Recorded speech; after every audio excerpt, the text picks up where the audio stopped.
네, 안녕하세요. 책 읽어주는 안수입니다. 네, 오늘은 오랜만에 이렇게 책을 낭독해 드릴 건데요. 오늘 읽어드릴 책은 소미미디어 출판사의 스미노유루 작가의 너의 췌장을 먹고 싶어입니다. 그럼 바로 시작하겠습니다.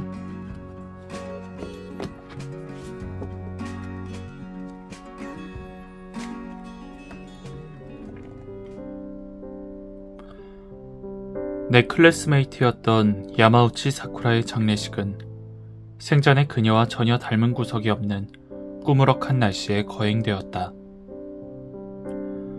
그녀의 생명이 가진 가치의 증거로서 수많은 사람들이 흘린 눈물에 감사했을 장례식에도 빈소에도 나는 참석하지 않았다.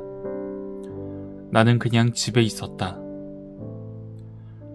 다행히 나에게 참석을 강요할 유일한 클래스메이트는 이미 이 세상에 없고 선생님이나 그쪽 부모님이 나를 불러낼 권리도 의무도 있을 리 없어서 나는 나 자신의 선택을 온전히 존중할 수 있었다. 물론 제대로 하자면 아무도 불러내지 않더라도 고교생인 나는 마땅히 학교에는 나가야 했지만 그녀가 휴일 동안에 세상을 떠나준 덕분에 굳은 날씨에 굳이 외출은 하지 않아도 되었다. 맞벌이하는 부모님을 배웅하고 적당히 점심을 챙겨 먹은 뒤 나는 줄곧 내 방에 틀어박혔다. 그것이 클래스메이트를 잃은 섭섭함이나 허전함에서 온 행동인가 하면 아니었다. 클래스메이트였던 그녀가 불러내지 않는 한 원래부터 나는 휴일을 내 방에서 보내는 성격이다. 방 안에서 나는 대부분의 시간 동안 책을 읽었다. 인생의 지침서나 자기계발서 쪽은 좋아하지 않고 소설을 즐겨 읽는다. 침대에 누워 하얀 베개에 머리나 턱을 얹고 문고본을 읽는다. 하드커버는 무겁기 때문에 되도록 문고본이 바람직하다. 지금 읽는 책은 전에 그녀에게서 빌려온 것이다. 책을 별로 읽지 않는 그녀가 인생에서 유일하게 만난 최고의 책이다. 빌려온 뒤 내내 책장에 꽂아 놓았고 그녀가 죽기 전까지는 꼭 읽고 돌려줄 생각이었는데 결국 때를 놓쳐버렸다. 때를 놓친 것은 이제 어쩔 수 없으니까 다 읽은 뒤에는 그녀의 집에 찾아가 돌려주기로 했다. 그녀의 영정에 절하는 것은 그때 하면 된다. 침대에서 반쯤 남았던 그 책을 다 읽고 났을 때에는 이미 저녁이었다. 커튼을 닫고 형광등 빛으로 시력을 얻었던 나는 시간의 경과를 휴대폰에 걸려온 한 통의 전화로 알았다. 전화는 별것 아니었다. 어머니한테서 온 것이었다. 처음 2번은 무시했지만 역시나 계속 안 받았다가는 저녁밥이 위태롭다 싶어서 휴대폰을 집어 귀에 댔다. 전화 내용은 쌀을 좀 씻어두라는 것이었다. 나는 어머니에게 알았다는 뜻을 전하고 전화를 끊었다. 휴대폰을 책상에 내려놓기 전에 문득 깨달았다. 그 기기를 손에 든 게 이틀 만이었다. 의식적으로 피한 것은 아니었다고 생각한다. 어쩐지라고 하면 너무 의미심장한 말인지도 모르지만 아무튼 나는 이틀 동안 휴대폰을 집어드는 것을 까맣게 잊고 있었다. 개폐식에 내 휴대폰을 딸깍 펼쳐 메시지 수신함을 확인했다. 열어보지 않은 메시지는 한 통도 없었다. 당연하다면 당연한 일이었다. 이어서 송신 메시지를 확인했다. 거기에 통화 이외의 기능으로 최근 이용 내역이 눈에 들어왔다. 클래스메이트였던 그녀에게 내가 보낸 메시지였다. 단 한마디의 메시지. 이걸 그녀가 열어봤는지 어떤지는 알지 못한다. 한 차례 내 방을 떠나 주방으로 가려다가 나는 다시 한번 침대에 엎드렸다. 그녀에게 보냈던 말을 마음속으로 다시금 곱씹었다. 나는 그녀가 그것을 열어봤는지 어떤지 알지 못한다. 너의 췌장을 먹고 싶어. 열어봤다고 치고 그녀는 그 말을 어떻게 받아들였을까? 생각하다가 잠이 들어버렸다. 결국 쌀은 어머니가 돌아와 씻어 앉혔다. 나는 꿈속에서 그녀를 만났었는지도 모른다.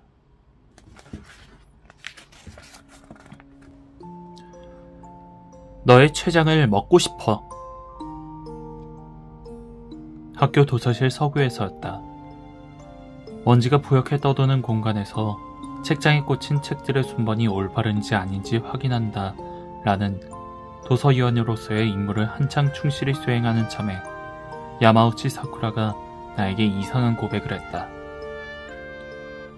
무시해버릴까 생각했지만 이 공간에 존재하는 사람은 그녀와 나뿐이니까 역시 혼잣말이라고 하기에는 너무도 엽기적인 그 말은 나한테 던져진 것일 터였다. 별 수 없이 등을 맞댄 책장을 살펴보고 있을 그녀에게 반응을 보여줬다. 느닷없이 카니발리즘에 눈을 떴어? 그녀는 크게 숨을 들이쉬다가 먼지 때문인지 잠시 콜록거리고 나서 의기양양하게 설명에 들어갔다. 나는 그녀 쪽을 쳐다보지 않았다. 어제 텔레비전에서 봤거든. 옛날 사람들은 어딘가 안 좋은 곳이 있으면 다른 동물의 그 부분을 먹었대. 근데 그게 뭐? 간이 안 좋으면 간을 먹고 위가 안 좋으면 위를 먹고 그러면 병이 낫는다고 믿었다는 거야. 그래서 나는 너의 췌장을 먹고 싶어. 혹시 그 너라는 게 나? 너 말고 또 누구 있어? 킥킥 웃는 그녀도 이쪽을 쳐다보지 않고 자기 일에 종사하는 모양이었다. 하드커버의 책을 제자리에 꽂아 넣는 소리가 들렸다. 내 작은 장기에게 너를 구해준다는 무거운 책무를 부과할 수는 없을 것 같은데? 하긴 너 그러다 스트레스로 위까지 탈이 날 것 같긴 하다. 그러니까 다른 데 가서 알아봐. 다른 데 누구한테 알아보라고? 아무리 그래도 내 가족을 먹어버릴 마음은 안 드는데? 그녀는 다시 킥킥킥 웃었다. 나는 어떤가 하면 여전히 무표정한 얼굴로 착실히 일을 하고 있었으니까 부디 본받아 주셨으면 했다.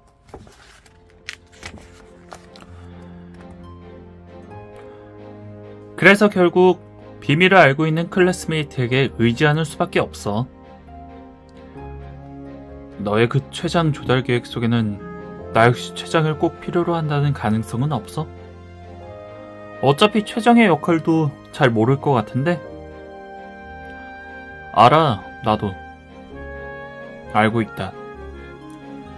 귀에 익숙지 않은 그 장기에 대해 나는 미리 검색해봤다. 물론 그녀와의 만남을 계기로.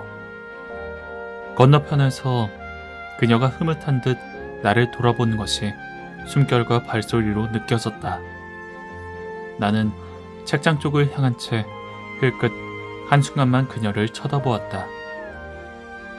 그곳에는 땀에 젖은 전혀 머지않아 죽을 사람 같지 않은 여학생의 웃는 얼굴이 있었다. 요즘 같은 온난화 세상에 이미 7월에 접어들었는데도 서구는 에어컨 바람이 제대로 와닿지 않았다. 나도 땀이 줄줄 흘렀다. 혹시 검색해봤어? 그녀의 목소리가 너무도 통통 튀었기 때문에 나는 별 수 없이 질문에 답해주었다. 췌장은 소화와 에너지 생산의 조정 역할을 한다. 이를테면 당분을 에너지로 바꾸기 위해 인슐린을 만들어낸다. 만일 췌장이 없으면 인간은 에너지를 얻지 못해 죽는다.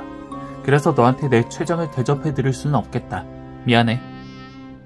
단숨에 줄줄 말해버리고 내일로 돌아갔더니 그녀는 우아하하 소리로 내며 웃었다. 내 농담이 그렇게나 잘 먹혔나 하고 좀 의기양양해졌지만 아무래도 그게 아닌 것 같았다.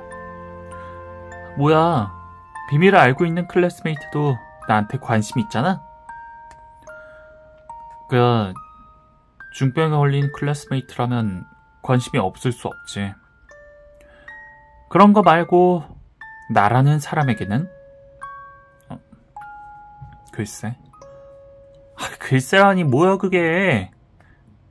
말을 하면서 그녀는 다시 우아하하 웃었다. 분명 더위로 아드레날린이 솟구쳐 머리가 이상해진 것이다. 나는 클래스메이트의 증세가 새삼 걱정스러웠다.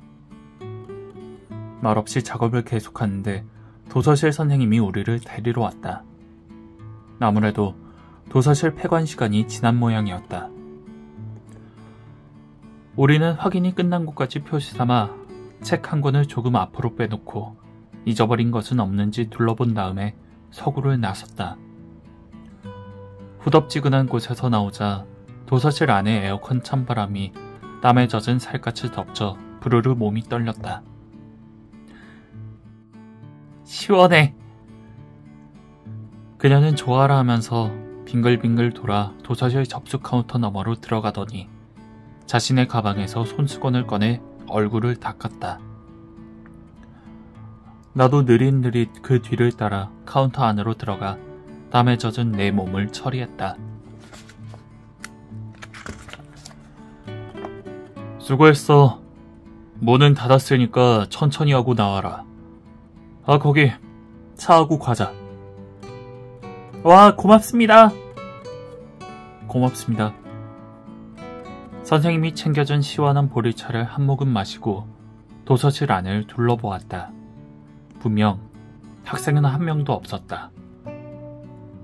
이 만주 진짜 맛있어. 모든 긍정적인 것에 일일이 반응하는 그녀는 그새 카운터 의자에 질펀하게 앉아 쉬고 있었다. 나도 만주 하나를 집어들고 그녀와는 좀 떨어진 곳에 의자를 옮겨 자리를 잡았다. 둘 다 미안해. 다음 주부터 기말고사인데. 아니요. 전혀 괜찮아요. 저희는 항상 고만고만한 성적이 나오는 팀이거든요. 그렇지? 비밀을 알고 있는 클래스메이트? 평소에 수업을 잘 들었다면 그렇지.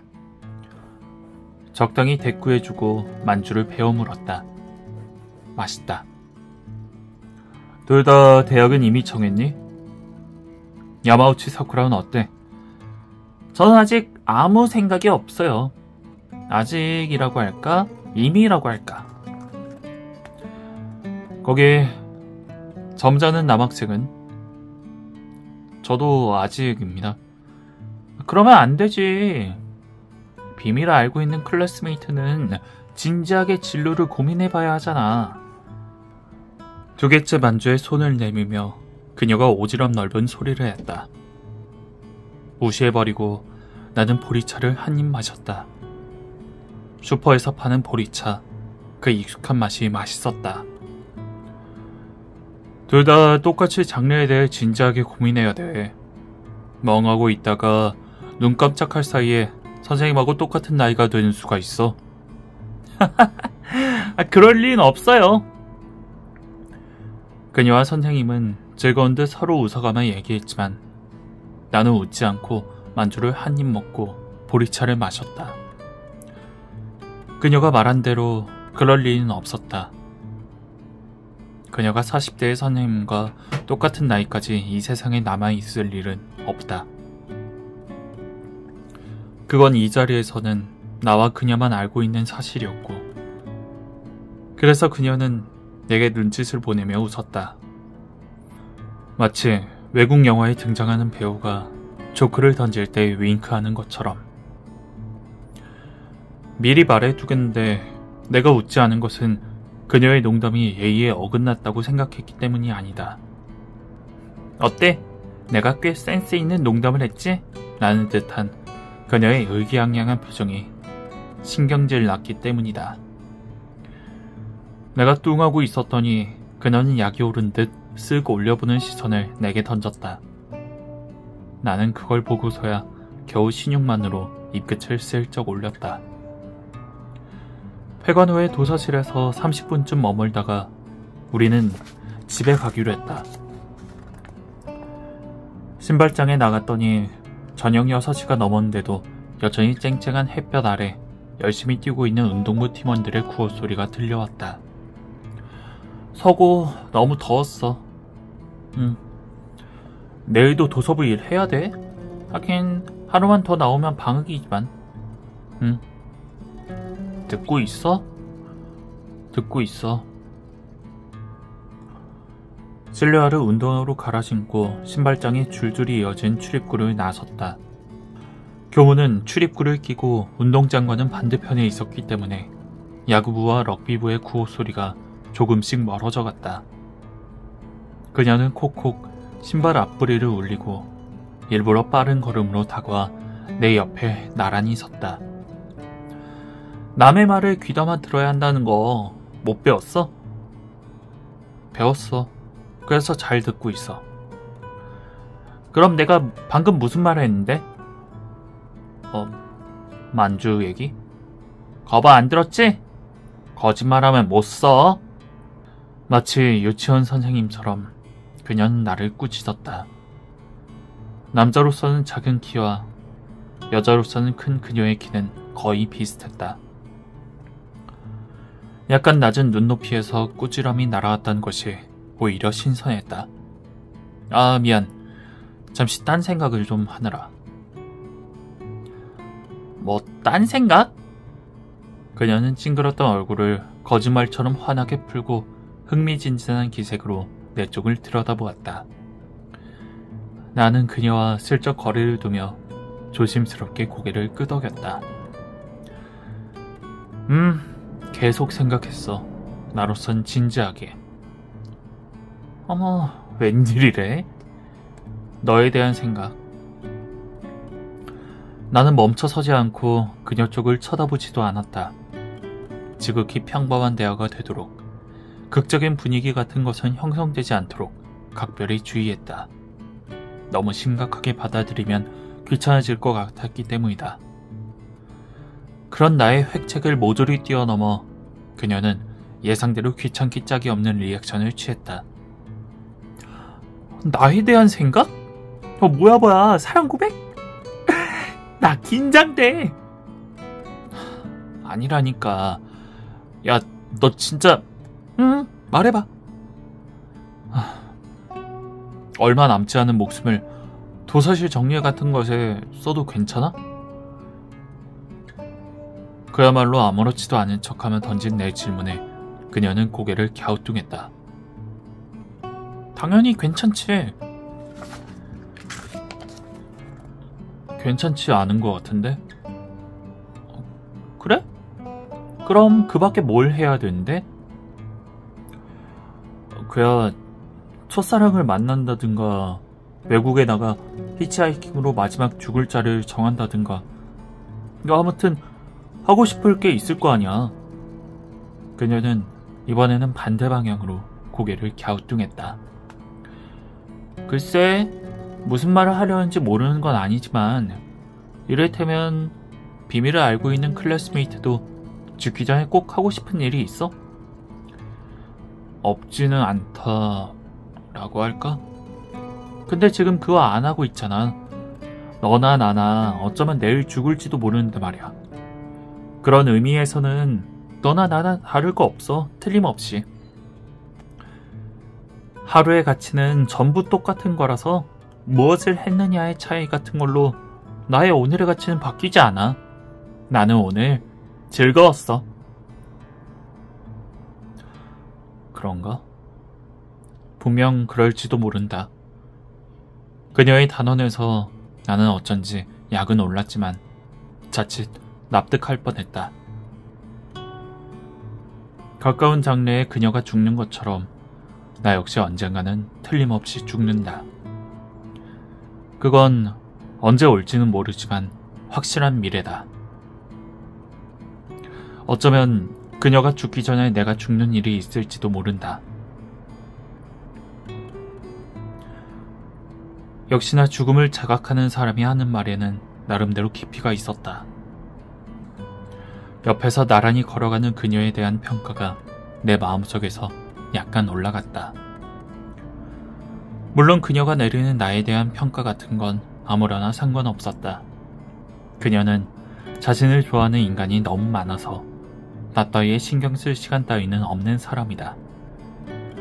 그 증거로 교원 쪽에서 축구부 유니폼 차림으로 달려오던 남학생이 그녀가 걸어가는 모습을 발견하고 돌연 표정이 환하게 피어났다.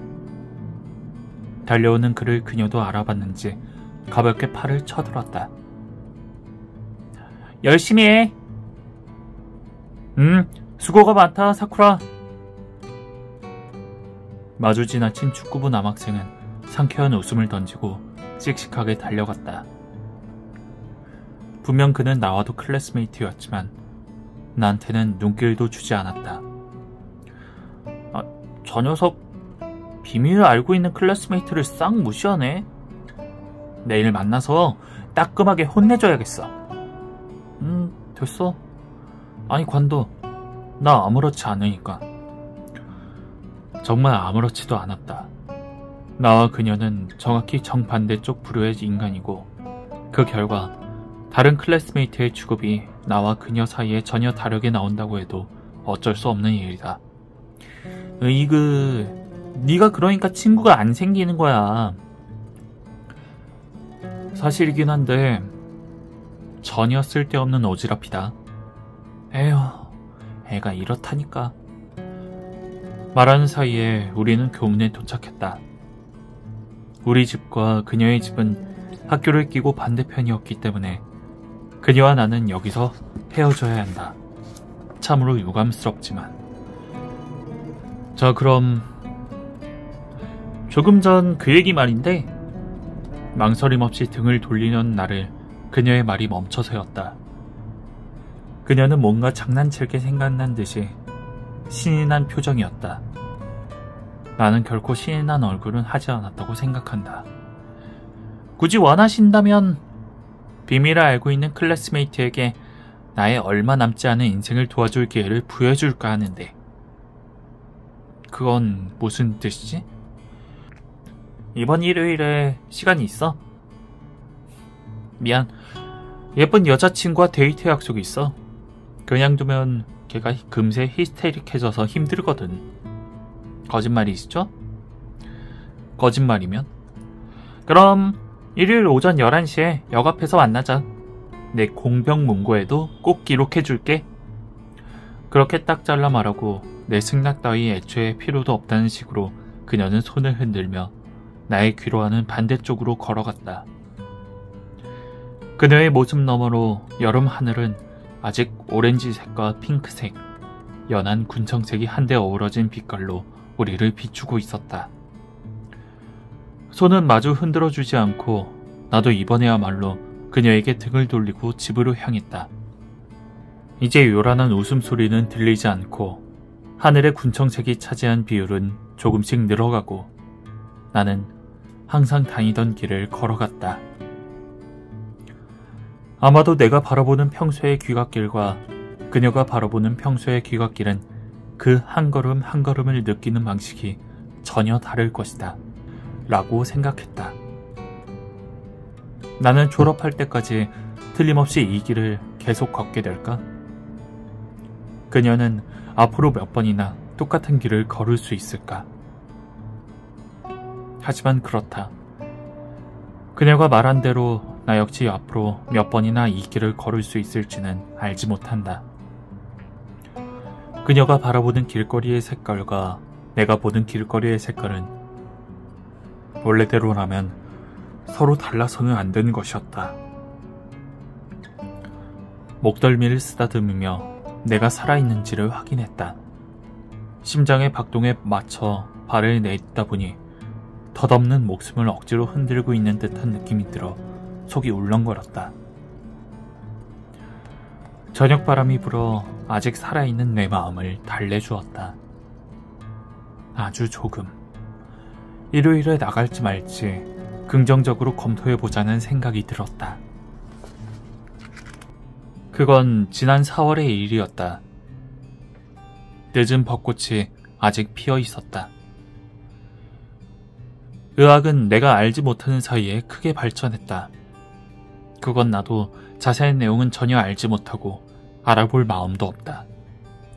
단지 내가 말할 수 있는 것은 적어도 의학은 생명이 오락가락하는 중병으로 인해 남아있는 목숨이 1년 미만인 여학생이 주위의 어느 누구에게도 그 증세를 들이키지 않은 채 일상생활을 할 수 있을 만큼은 발전했다. 또한 그로써 인간은 인간답게 살아갈 시간을 연장할 수 있는 능력을 얻었다. 병이 그렇게 깊은데도 계속 멀쩡히 돌아다니다니 마치 기계 같다는 생각도 들었지만 그런 내 느낌 따위는 중병을 앓는 모든 사람들에게는 아무러나 상관없는 일이다. 그녀도 쓸데없는 생각에 방해를 받는 일 없이 의학의 혜택을 마음껏 누리고 있었다. 그래서 그녀가 그냥 단순한 클래스메이트일 뿐인 나에게 자신의 병을 들켜버린 것은 그녀의 불운, 그리고 방비를 철저히 하지 못한 것 외에는 아무 이유도 없다. 그날 나는 학교를 결석했다. 맹장수술. 그 자체가 아니라 수술 후 실밥을 뽑기 위해서였다. 몸 상태도 좋았고 병원에서의 시술도 금세 끝났다. 지각이라도 학교에 가려고 했지만 대형 병원인 탓에 기다리는 시간이 길었고 기왕 이렇게 된 거 하루 쉬자는 비뚤어진 의지가 나를 병원 로비에 묶어두었다. 그저 사소한 관심이었다. 로비 한 구석에 덜렁 자리 잡은 소파 위에 책 한 권이 놓여 있었다. 누가 잊어버리고 갔나라는 생각과 동시에 과연 어떤 책일까라는 책 좋아하는 자 특유의 기대감 같은 흥미가 머리를 쳐들어 나를 움직이게 했다. 환자들 사이를 누비며 그 소파로 다가가 앉았다. 얼핏 보기에 300페이지쯤 될 것 같은 문고본 크기의 책이었다. 병원 근처 서점에 커버가 씌워져 있었다. 커버를 벗기고 제목을 확인하려는 참에 흠칫 놀랐다. 서점 커버 밑으로 원래 문고본에 붙어 있어야 할 책 표지가 아니라 굵은 매직으로 공병문고라고 직접 써넣은 글씨가 있었다. 물론 그런 제목도 출판사도 들어본 적이 없다. 이건 대체 뭔가 생각해봤자 답이 나오지 않아서 책장을 한 장 넘겨보았다. 첫 페이지에서 내시야에 띄어든 것은 눈에 익은 인쇄 글씨가 아니라 볼펜으로 정성껏 손수 써넣은, 즉 사람이 써내려간 문장이었다. 11월 23일 공병문고라고 이름 붙인 이 노트에 오늘부터 매일매일 내 마음이나 행동을 적어나갈 생각이다. 우리 가족 이외의 어느 누구에게도 아직 말하지 않았지만 나는 이제 몇 년 뒤에 죽는다. 그런 사실을 받아들이고 내 병과 함께 살아가기 위해 나는 글을 쓸 것이다. 우선 내가 앓고 있는 췌장의 병은 얼마 전까지는 판명되자마자 거의 대부분의 사람들이 곧바로 죽는 질병의 왕이었다. 하지만 요새는 증세도 거의 나타나지 않을 만큼 의학이 발달해서 췌장의 병? 죽는다? 내 입에서 저절로 일상에서는 발음할 리 없는 말들이 연달아 흘러나왔다. 아무래도 이건 질병으로 시한부를 선고받은 누군가의 투병일기, 아니 공병일기인 것이다. 아차, 이건 내가 봐서는 안 될 내용이구나. 그런 점을 이해하고 얼른 노트를 덮었을 때 내 머리 위로 누군가의 목소리가 떨어졌다. 저기요. 그 말에 고개를 들었고 내심 깜짝 놀랐지만 그것을 표정에는 드러내지 않았다. 깜짝 놀란 것은 그 말을 한 상대의 얼굴을 잘 알고 있었기 때문이었고, 그리고 감정을 감춘 것은 그녀가 나에게 이 노트와는 관계없이 말을 걸었을지도 모른다고 생각했기 때문이었다. 아니, 그보다 아마 매사에 쿨한 나도 내 클래스메이트가 시한부를 선고받을 운명을 짊어지고 있을 가능성 따위는 일단 부정하고 싶었던 것이리라. 클래스메이트가 말을 걸어온 것에만 관심을 갖는다 라는 표정을 지으며 그녀의 말을 기다렸다. 하지만 내 허접한 기대감을 비웃듯이 그녀는 손을 쓱 내밀었다. 그 노트 내 거야. 따분한 클래스메이트. 근데 병원에는 웬일이야? 당시 그녀와 같은 반이면서도 거의 한 번도 대화를 나눠본 적이 없던 나는 그녀에 대해 나와는 정반대로 명랑하고 발랄한 클래스메이트라는 정보 말고는 가진 게 없었다. 그래서 그녀가 자신의 중병에 대한 것을 관계가 거의 없는 내게 들켜버린 이 상황에서 느긋하게 웃는 얼굴을 보일 수 있다는 것에 크게 당황했다.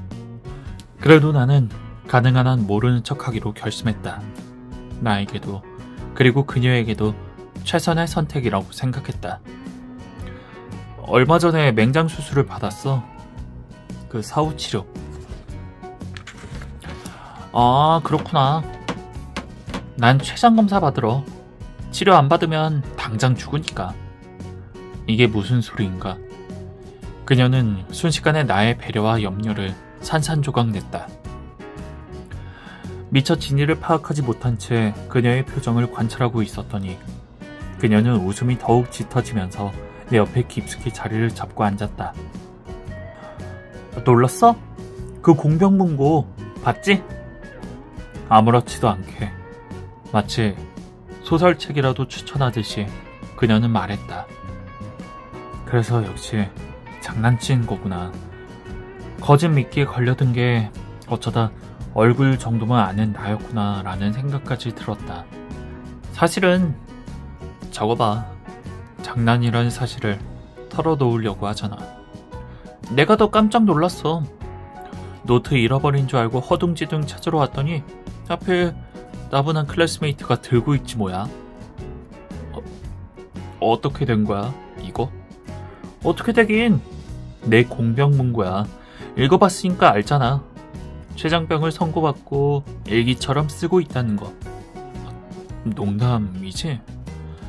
그녀는 병원 아닌데도 거리낌 없이 우아하하 하고 웃었다. 내가 그렇게 악취미로 보여? 그런 건 블랙조크도 안 돼. 거기 쓴 거 다 사실이야. 내 췌장이 망가져서 이제 얼마 뒤에 죽는다네요. 네? 아, 그래? 겨우 그것뿐? 뭔가 좀 다른 말 없어? 그녀는 천만 뜻밖이라는 듯 목소리가 거칠어졌다. 클래스메이트에게서 이제 곧 죽는다는 말을 들으면 뭐라고 대답해야 하지? 나라면 할 말을 잃을 것 같네. 그렇지? 내가 침묵하지 않은 것만으로도 높이 평가해주기를 바란다. 그녀는 하긴 그렇다 라고 말하면서 킥킥 웃었다. 그녀가 뭘 우스워하는지는 알 수 없었다. 그로부터 즉시 그녀는 노트를 받아들고 자리에서 일어나 내게 손을 흔들며 병원 안으로 사라졌다. 다른 애들에게는 비밀이니까 학교에서 얘기하지 말아줘 라는 말을 남겼기 때문에 나는 앞으로 그녀와 다시 교류할 일은 없을 거라고 어딘가에서 안도하고 있었다.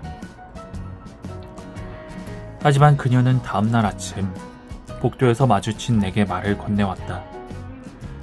더구나 각 반별로 지원자 수가 자유롭게 설정된 결과 달랑 나 혼자서만 담당했던 도서위원회의 공석에 스스로 참여 의사를 밝히고 나섰다. 그녀가 그러는 이유는 알 수 없었지만 원래 일이 흘러가는 대로 살아가는 성격인 나는 성실히 신입 도서위원에게 업무에 관한 사항을 알려주었다.